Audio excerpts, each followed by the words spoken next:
Hola, ¿cómo están? La idea de esta clase es contarles un poco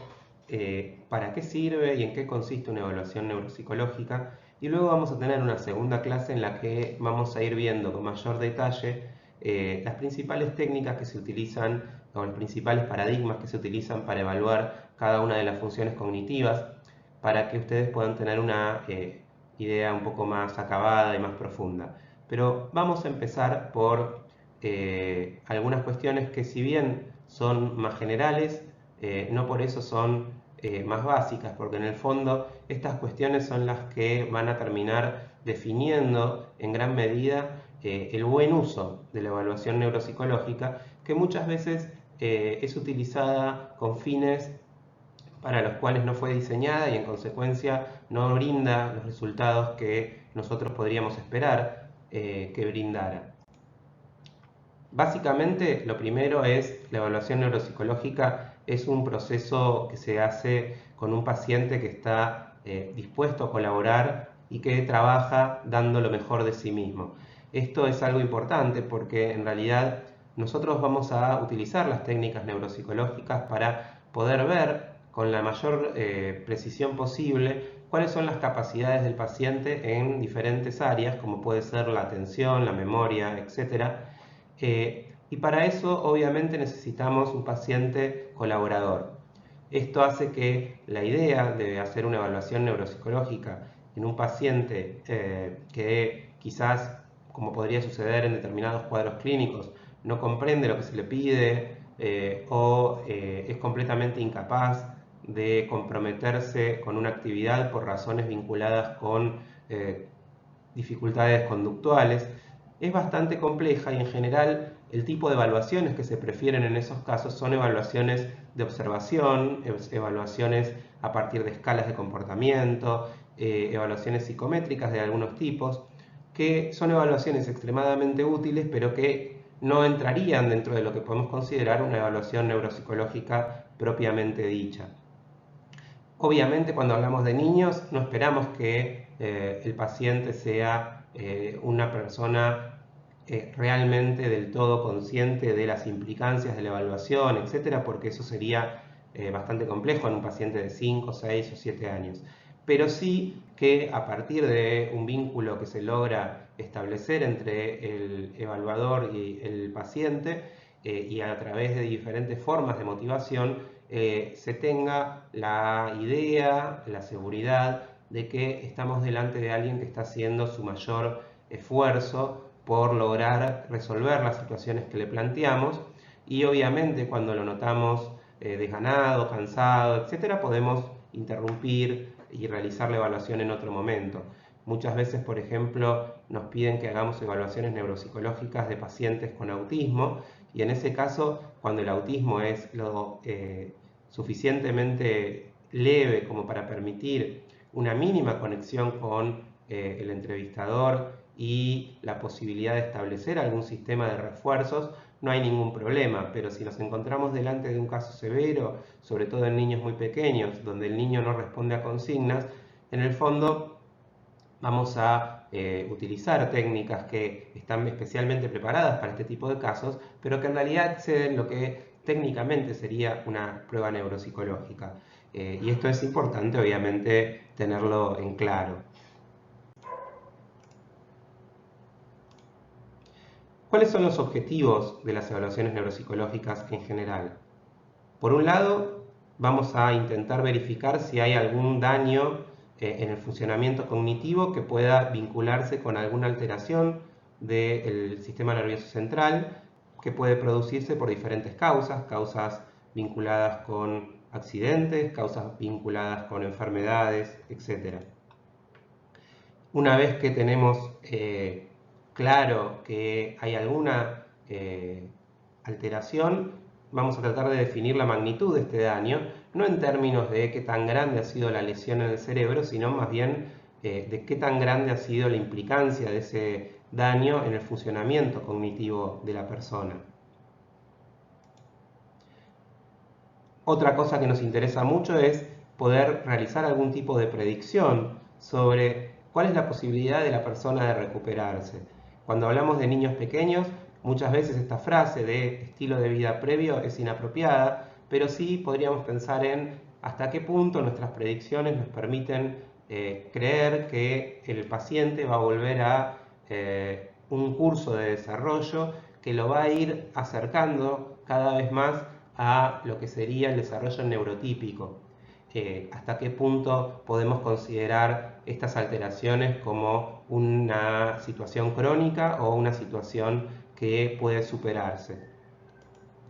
Vamos a usar las técnicas de evaluación neuropsicológica para poder determinar cuál es la manera más óptima de emprender un plan de rehabilitación o de estimulación cognitiva con un paciente, y esto tiene que ver no solo con ver qué es lo que está alterado, sino y principalmente ver qué áreas están conservadas y hasta qué punto en esa capacidad conservada podemos apuntalar el trabajo para progresar y para hacer que la situación de la vida cotidiana del paciente y eventualmente el déficit de la función cognitiva específica puedan ir mejorando.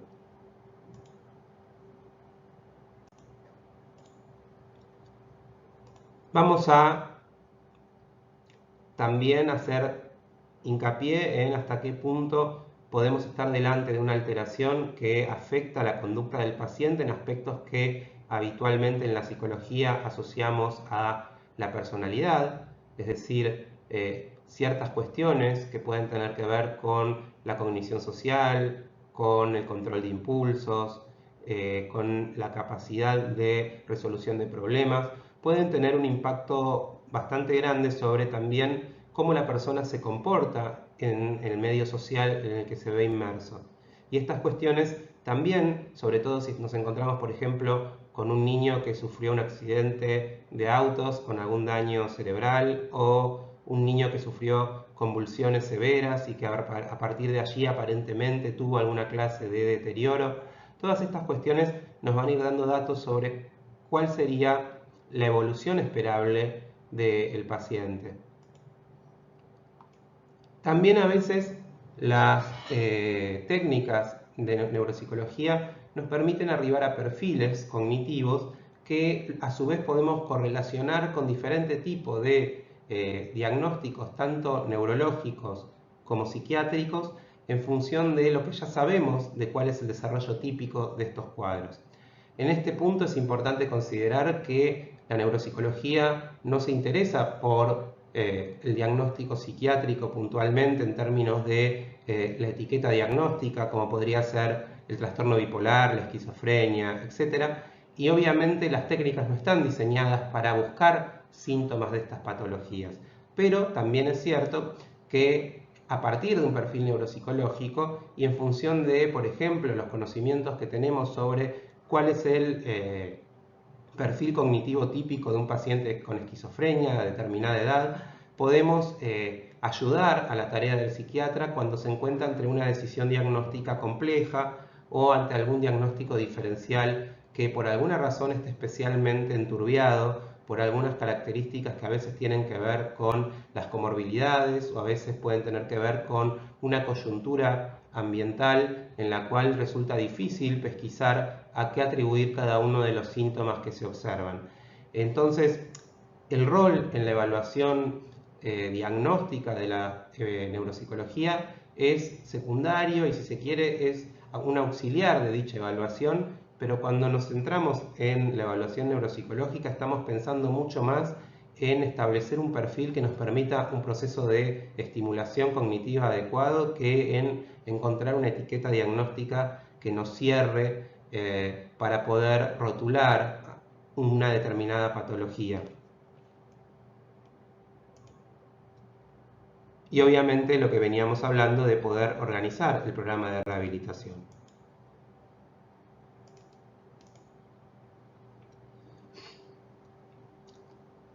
Cuando ya tenemos un programa de rehabilitación en marcha o el paciente sufrió alguna clase de dificultad hace mucho tiempo, la evaluación neuropsicológica nos va a permitir ver hasta qué punto hubo una evolución o no. En este sentido, el tener datos de diferentes momentos de la vida del paciente es extremadamente útil y nos va a ir permitiendo ver hasta qué punto hubo o no mejorías o empeoramientos.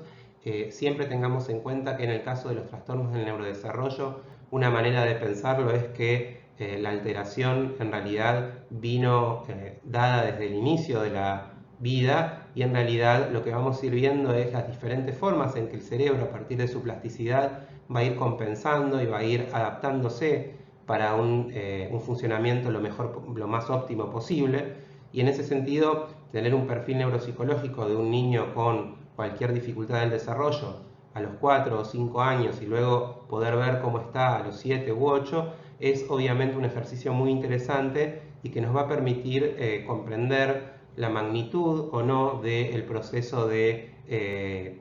plasticidad y de recuperación.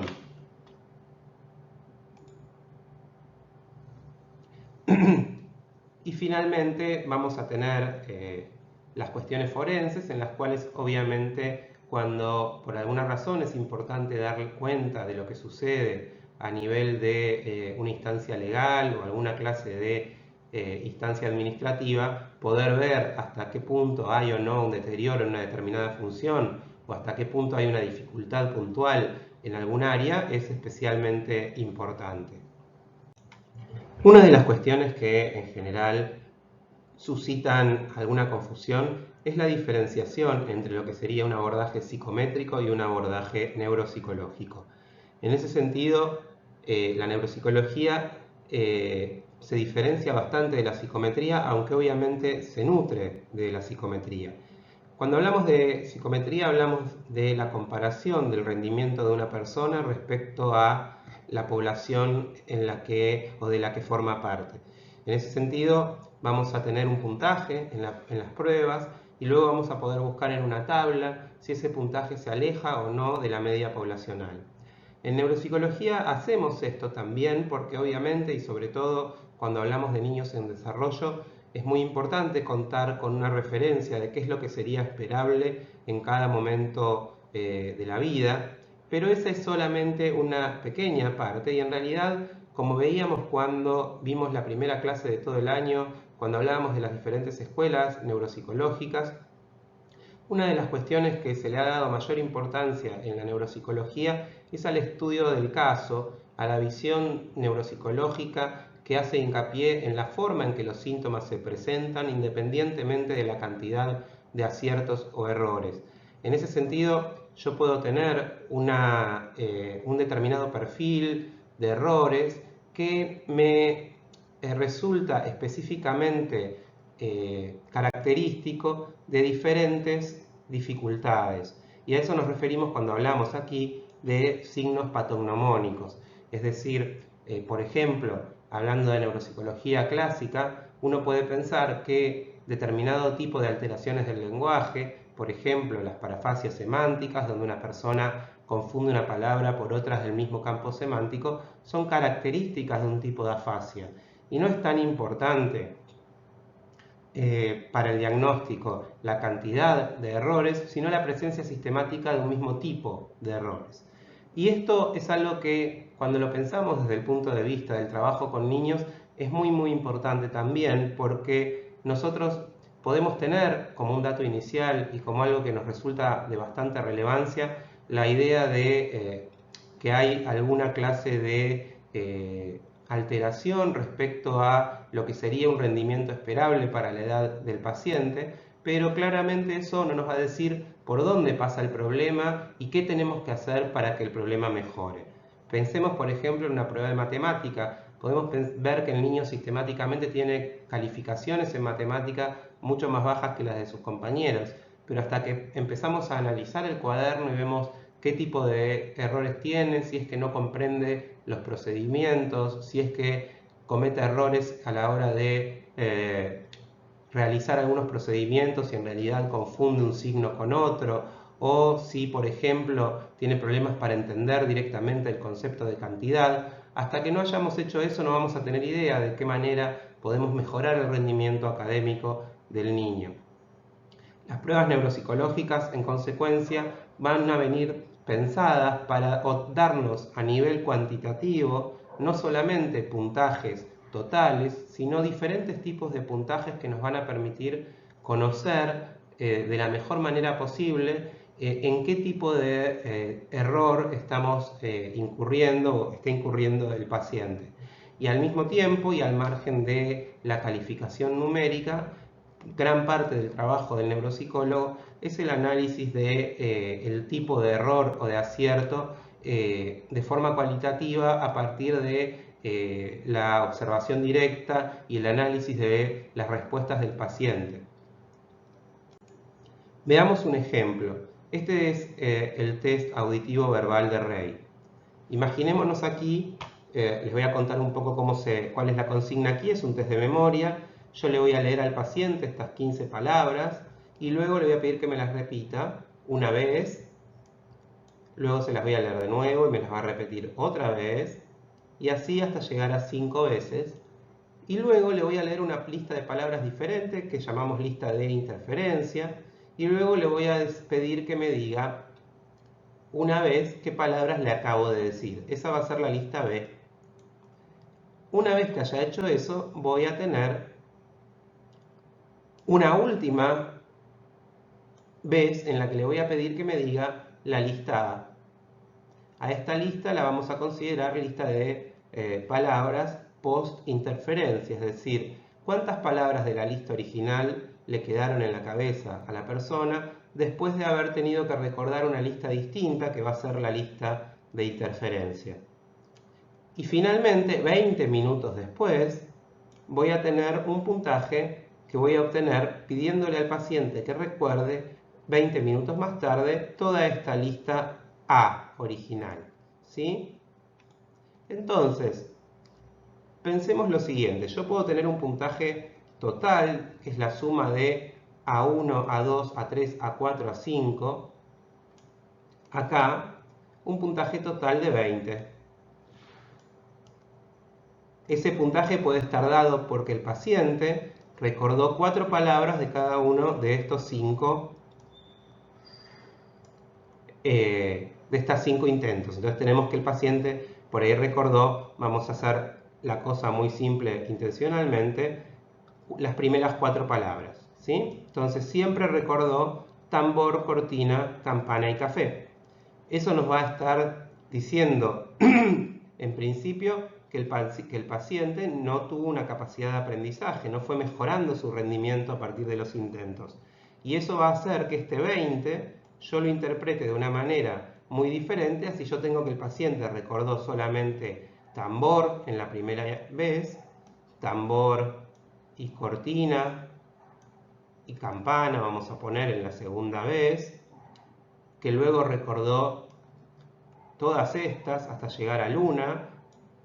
y que luego recordó nuevamente hasta acá, y que luego recordó, por ejemplo, hasta acá. Entonces acá tenemos un puntaje que por ahí es el mismo, pero que nos está hablando de una curva de aprendizaje más lógica, más esperable para la edad. En ese sentido, ahí por ahí, aunque ese resultado de 20, cuando lo busquemos en una tabla nos dé un poquito bajo, vamos a quizás conceptualizar el caso de una forma diferente y en lugar de pensar que no hay una capacidad de aprendizaje, vamos a por ahí pensar que en el intento inicial la capacidad de recordar fue muy baja y que recién logró un resultado más esperable cuando fue progresando en los intentos, lo cual podría indicar quizás una dificultad de codificación inicial en esta fase. Y también podríamos pensar en un paciente que llega recordando lo normal en esta fase, pero luego recuerda muy poco en la prueba número 7, es decir, después de 20 minutos. Y obviamente ese dato de memoria demorada lo voy a considerar de una manera muy diferente si yo sé que la memoria inmediata estuvo bien, que si yo tengo que aquí, en memoria inmediata, también hubo un rendimiento defectuoso. Porque obviamente, como veíamos un poco en la clase de memoria, no puedo pretender un buen recuerdo demorado si no tengo un buen recuerdo inmediato, ¿sí? Entonces, en ese sentido, vemos algunas cuestiones que tienen que ver con el análisis del cómo más que del qué. Pensemos otro ejemplo. Yo le digo al paciente que recuerde de forma demorada y la forma en que me va diciendo las palabras, por ejemplo, me dice primero pájaro, ¿sí? Después me dice oveja, después me dice pez, luego me dice zapato, luego me dice toalla, ¿sí? Entonces yo puedo pensar que la manera en que estoy ordenando las palabras sigue una lógica semántica. Primero trato de recordar todos los animales, después está tratando de recordar ropas o cosas que se utilizan en el cuerpo, y eso me va a hablar de alguna clase de proceso metacognitivo. Entonces el resultado quizás puede ser de recordar 7 palabras, pero no es lo mismo si esas palabras están ordenadas o si siguen un orden en el cual recuerda las primeras 7 o recuerda las últimas 7. En este caso hablaríamos de un efecto de primacía y aquí hablaremos de un efecto de recencia. Y cada una de estas cuestiones nos va a ir hablando de diferentes mecanismos, diferentes fenómenos de la memoria. Y en ese sentido, si bien yo puedo tener números, tener tablas que me van a ir ayudando a cuantificar, también es fundamental el análisis cualitativo, que requiere obviamente una formación previa en cómo funcionan cada uno de los dominios cognitivos. Es por eso que para ser un buen evaluador neuropsicológico es fundamental tener cierto manejo fluido de las teorías subyacentes a nivel neuropsicológico, de cómo es el desarrollo normal de la función, de cómo se alteran las funciones en diferentes cuadros, etc. De lo contrario, lo único que podemos hacer es aplicar la técnica de forma mecánica, buscar en una tabla si el resultado fue normal o no, y en función de eso decir que el niño obtuvo más o menos puntos que lo que obtuvieron otros niños de su misma edad. Pero no vamos a tener para nada claro el por qué y, lo más importante de todo, no vamos a tener para nada claro cómo intervenir.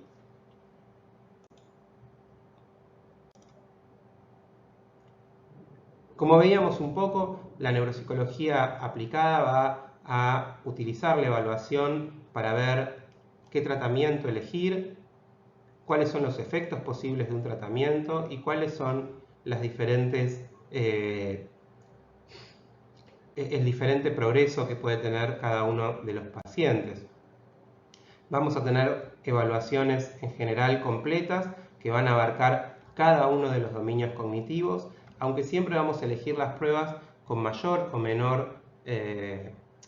profundidad en función del motivo de consulta, de aquello que hizo que el paciente llegara a nuestro consultorio, así como también de nuestras hipótesis y nuestras presunciones. En general, las evaluaciones neuropsicológicas son procesos dinámicos donde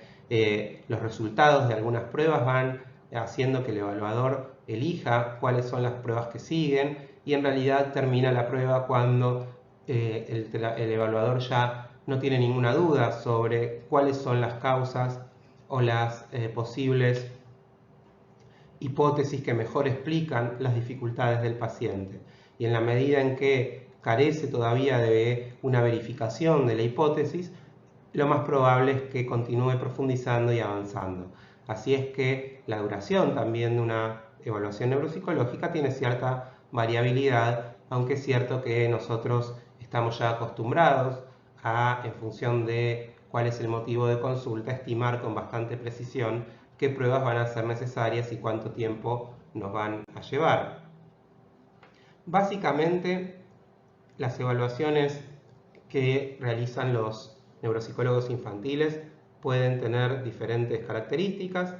La evaluación global, que es la evaluación de cada una de las funciones, sin necesariamente tener detrás la intención de responder a una hipótesis previa, sino más bien con la intención de establecer un perfil inicial del paciente que nos permita ver dónde estamos parados y hacia dónde debemos movernos, y esto es algo que se hace frecuentemente en pacientes cuyo diagnóstico quizás es muy claro, pero que a la hora de pensar en cuál es el proceso por el cual favorecer, por ejemplo, su inserción escolar, quizás no tenemos tan claro qué es lo que es más importante estimular, y en ese sentido La evaluación global nos permite ver cómo está el paciente en memoria, en atención, en funciones ejecutivas, en lenguaje, etc.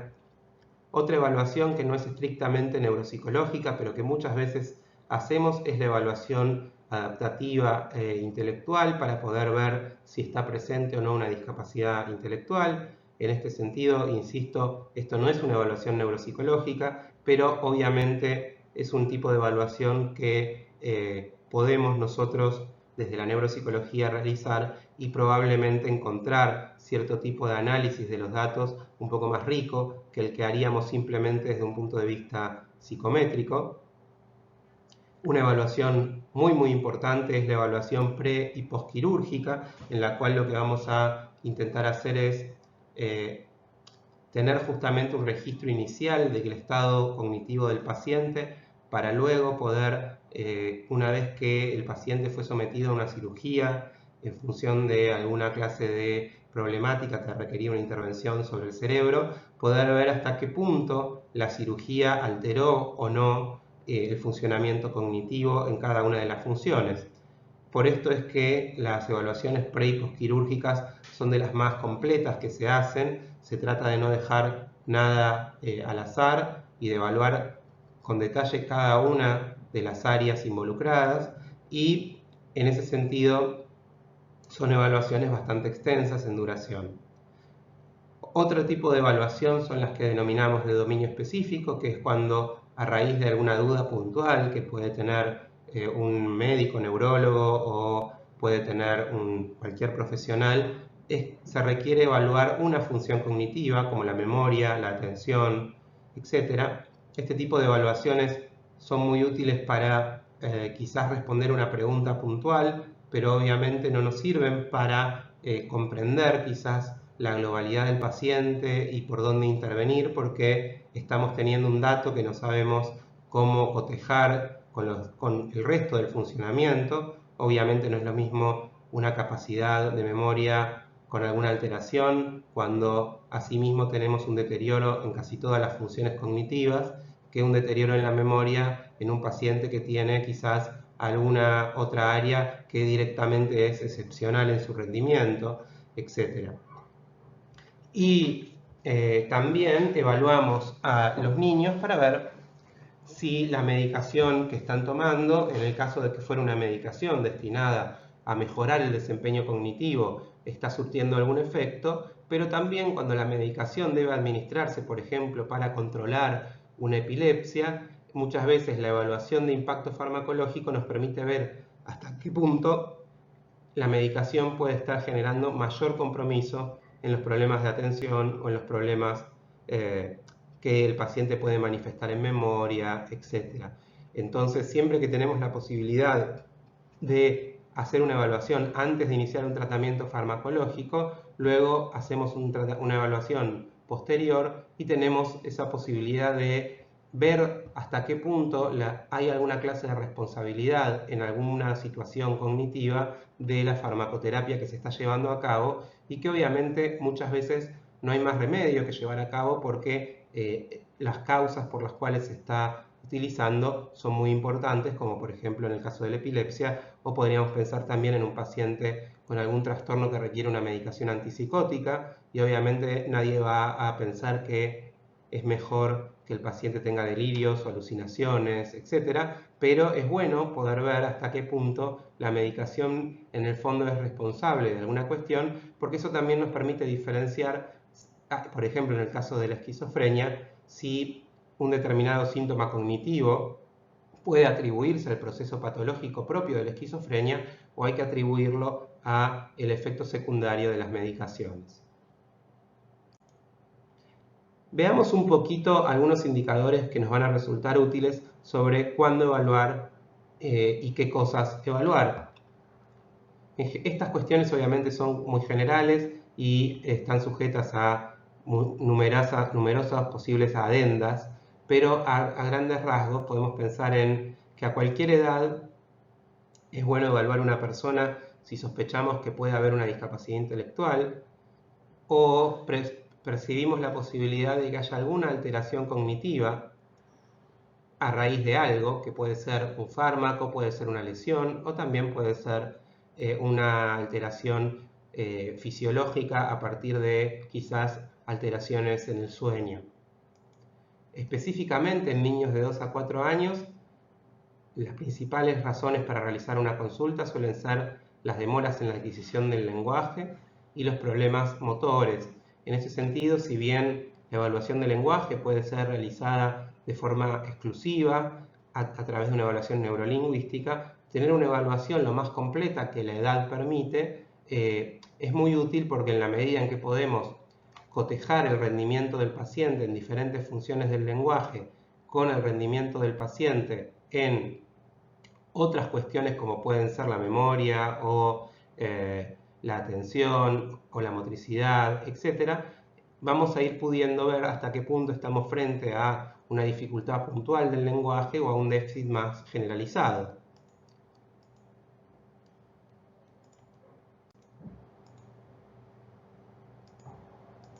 En niños de 4 a 6 años, cuando vamos detectando, o las maestras van detectando, que hay ciertas cuestiones que podemos considerar fundamentales para el aprendizaje futuro de cuestiones escolares y que no se están produciendo, estas cuestiones pueden ser importantes que se detecten lo antes posible, porque claramente en la medida en que podamos intervenir de forma precoz, tenemos mayores chances de evitar que el niño luego tenga problemas en la escolaridad primaria.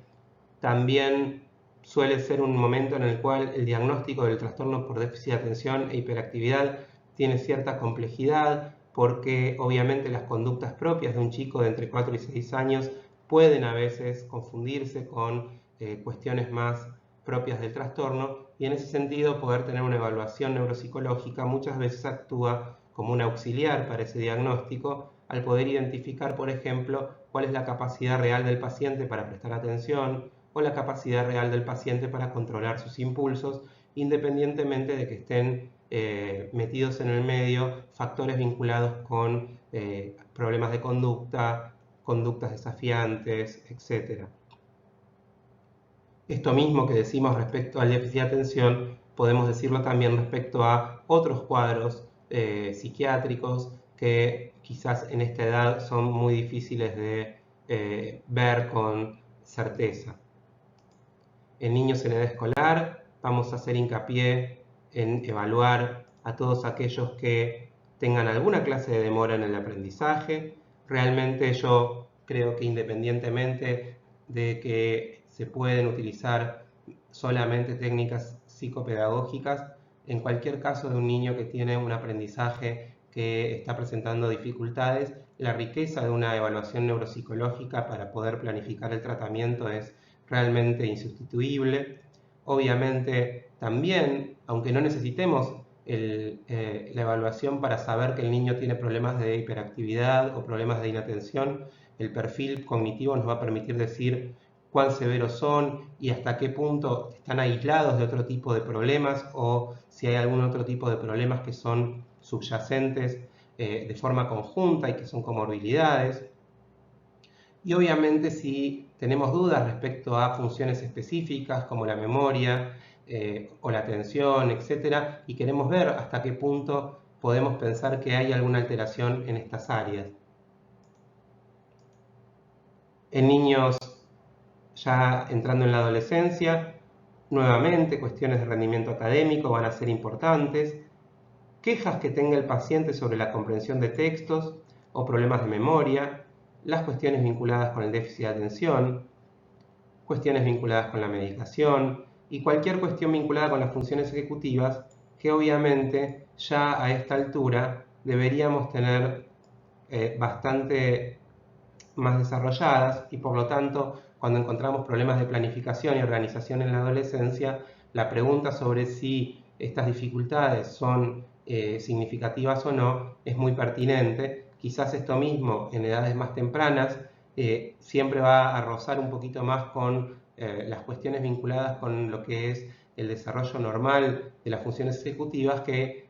recién empiezan a estar más fuertes a partir de los 10 u 11 años.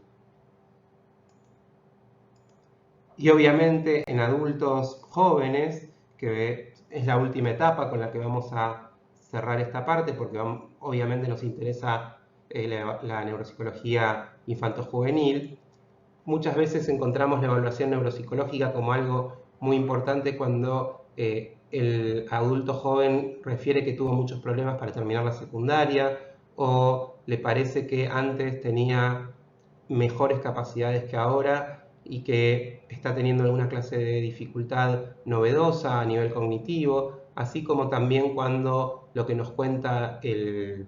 paciente es que intentó realizar la universidad y se encontró con que le resultaba extremadamente dificultoso. Entonces, este tipo de cuestiones pueden sugerir que a partir de una evaluación neuropsicológica podemos llegar a alguna clase de conclusión sobre el porqué de estas dificultades y sobre cómo remediarlas. Y para terminar, quería mostrarles simplemente para que se hagan una idea, en la clase siguiente vamos a verlo un poquito más, cómo es un perfil neuropsicológico. Este es un perfil neuropsicológico realizado a un niño, no es un perfil neuropsicológico exhaustivo en el sentido de que obviamente se podrían haber evaluado más cosas, pero lo que observamos acá es cómo tenemos diferentes áreas, las áreas del lenguaje, dentro de las cuales tenemos diferentes ítems importantes, velocidad de denominación, fluidez semántica, procesamiento fonológico, comprensión de instrucciones. Luego tenemos cuestiones visomotrices, cuestiones vinculadas con la copia de dibujos en diferentes aspectos, cuestiones vinculadas con las praxias constructivas y cuestiones vinculadas con la precisión visomotora. Funciones ejecutivas, en este caso solamente evaluamos con una prueba que se llama estatua, que es una prueba vinculada con el control inhibitorio motor, y esto tiene que ver con que el niño era muy pequeño. Esta era una evaluación realizada a un niño de 4 años. Pruebas de atención, todo esto son diferentes variables de atención. Ven cómo en realidad la atención es susceptible de ser analizada y dividida en muchísimas áreas que ustedes obviamente vieron en la clase pertinente respecto a este asunto. Cuestiones sensoperceptivas, cuestiones de memoria, y aquí tenemos dos pruebas de cognición social que hemos tomado porque obviamente nos resultaba en este caso puntual pertinente establecer si había o no alguna dificultad vinculada con la comprensión de los estados emocionales de los demás o la capacidad empática de la persona. Este perfil, como ven, es completamente cuantitativo y nos va a permitir muchos análisis en función de las diferencias entre las áreas. ¿Por qué tuvo aquí un puntaje bajo y aquí un puntaje alto? Tiene que ver con el tipo de función, tiene que ver con la longitud de la tarea, nos está diciendo algo de la forma en que el chico trabaja o de qué tipo de problema tiene. Pero también, más allá de estos números, es muy importante en los informes neuropsicológicos todo lo que se puede concluir a partir de las observaciones que se hicieron durante la toma y que van a formar parte de las conclusiones que realiza el evaluador y que van a tener en cuenta no solamente lo numérico, sino también la forma de ejecución. Cada informe neuropsicológico cuenta siempre con un perfil, porque este perfil nos va a permitir que cualquier evaluador posterior pueda volver a tomar las mismas pruebas y ver si el paciente mejoró o se mantuvo igual o empeoró, y para eso tener el nombre de la prueba, qué versión de la prueba se tomó y qué puntaje se obtuvo, son todas cosas fundamentales. Y a la vez cada evaluación neuropsicológica va a tratar de seguir una coherencia en la cual aquello que suscitó el pedido de evaluación y que nosotros consignamos al principio del informe, luego quede explicado como una respuesta a esa pregunta en las conclusiones finales que podemos tomar. Entonces, si el motivo de consulta fue las dificultades de rendimiento escolar, eso podríamos transformarlo en una pregunta que sería ¿por qué a este niño le va mal en la escuela? Y obviamente las conclusiones tienen que ser una respuesta a esas preguntas y una recomendación sobre cómo se podría mejorar, que se desprenden del análisis del funcionamiento en cada área por separado y en el análisis de la manera en que el paciente puede resolver situaciones que se asemejan a aquellas que se encuentra cuando está trabajando en el ámbito de la escuela. Bien, La clase que viene vamos a ver más en profundidad algunas pruebas para que ustedes se hagan una idea más cabal de cómo se evalúan cada una de las funciones cognitivas. Gracias.